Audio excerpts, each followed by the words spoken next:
Potential to do something historic today, to be maybe the third person this century to have 200 steals, and what does that say about not only his ability to sustain what he's done, but just his relentlessness and talent?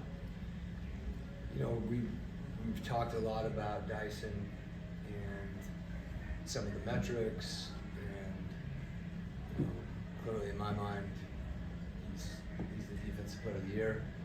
I think in a lot of people's minds. The things that he's doing, offensively, double doubles, and I think maybe the conversation should go to his character, because as I've thought about and answered those questions about his balance, his anticipation, a lot of the attributes that allow him to do that, I've usually focused on what he does on the court, and I think the correlation between who he is as a player and who he is as a person is very high. So, the work ethic, it's just every day consistent, and that's who he is, that's his character. And that manifests itself on how he plays. That's how he defends. He's just constantly there. He's fearless. I think you can see that in certain moments. It jumps out more than others, where there's a willingness that he has to take risk. He chooses when, and he's good at making those assessments. But he's got a fearlessness that manifests itself in his confidence. And I think the other thing is he never gets too high or too low. There's like a poise, that he has. That consistency, I think, in a lot of ways, we all, certainly as a coach, when the profession and the games, you can react so much and be so emotional, and he's got a unique balance of that poise, and that patience with himself, I think. And you also see, within that, there's been a few times this year it was like, did Dyson do that? Did he walk up and, did he say that? Did he? And oftentimes people may not hear it, but there's also, he's got an edge and a competitiveness. So you start adding these qualities up that are more character traits than anything, and then you watch him play, and it's like, of course he plays that way. That's who he is. He is fearless. He is poised. He is competitive. He is hardworking. And that to me is that's the interesting part of it. When we see that oftentimes, where the way that a player plays is an extension of who they are, and we say things like, we connect those things all the time. In his case, it's pretty evident, and it's a credit to he'll be as unique when he's done playing basketball as he is while he's playing, and I think that's a huge compliment. Q, excuse me. Obviously, all the games now on are important, but last night there were a lot of intangibles that you guys reached as far as points in the paint, your defense, high assists. What is the message coming in on the back-to-back to make sure that you bring in the same type of intangibles so you don't lose any momentum from last night? Well, I think, when you see those things kind of come together, it's a credit to your players for putting in the work. That just doesn't happen. They have to embrace a level of training collectively in order to achieve that.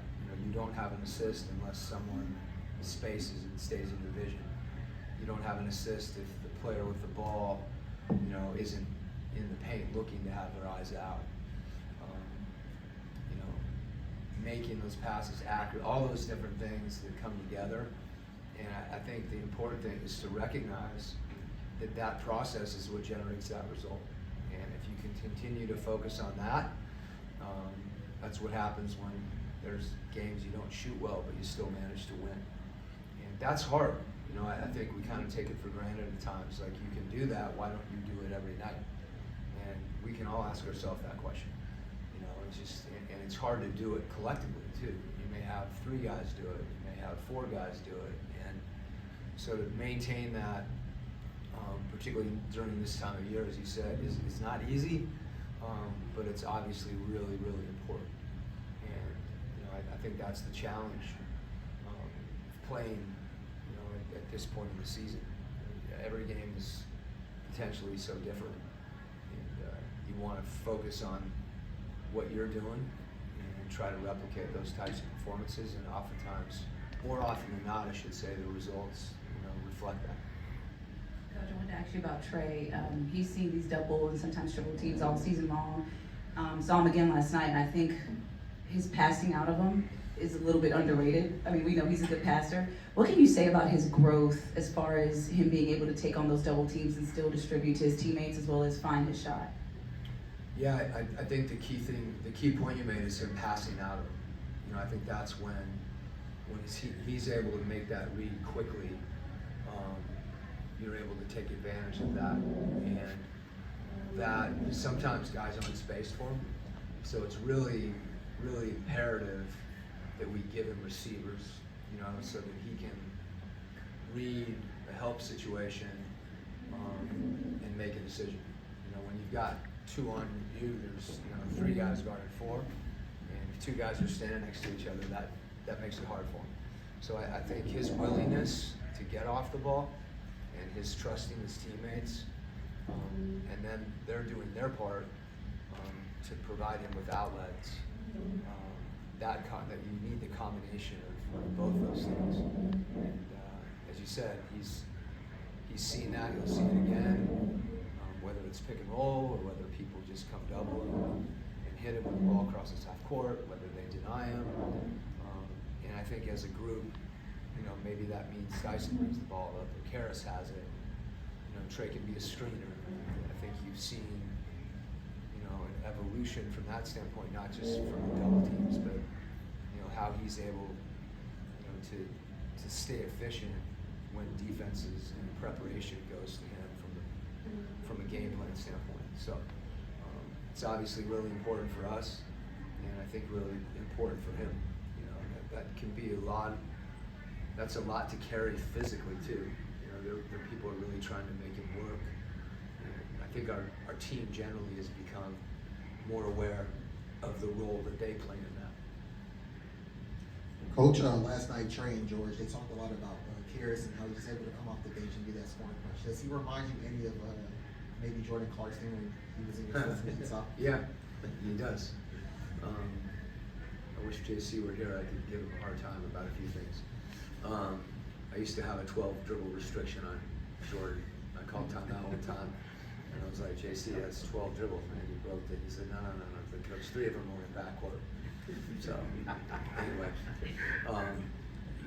anyway, I think I say that about Jordan because he had a great spirit about it, and Karras has that same. To be able to score like that and create a shot, and for your team to rally behind you, says a lot about who you are. And his ability to do that, I think, at opportune times, he really is able to pick his spots. We want him to shoot catch and shoot threes too, and he's doing that. And then when someone's closing out on him, his ability to attack the closeout, when rim protection comes over, his ability to rise up, hit a mid-range shot. There's a lot of, he can score, as they say, on 3 levels, and he knows how to play. He knows how to get a bucket, but he also knows how to play with other players. He's a really willing passer. I think that's something that probably is unappreciated a little bit, is that when he does draw double teams or he does draw help, he's very willing to get off the ball. And that combination, makes you efficient. That's really what you want. If you're going to score, you don't want to be a volume scorer. You want to be an efficient scorer. I think he has a good feel for the game in that regard too.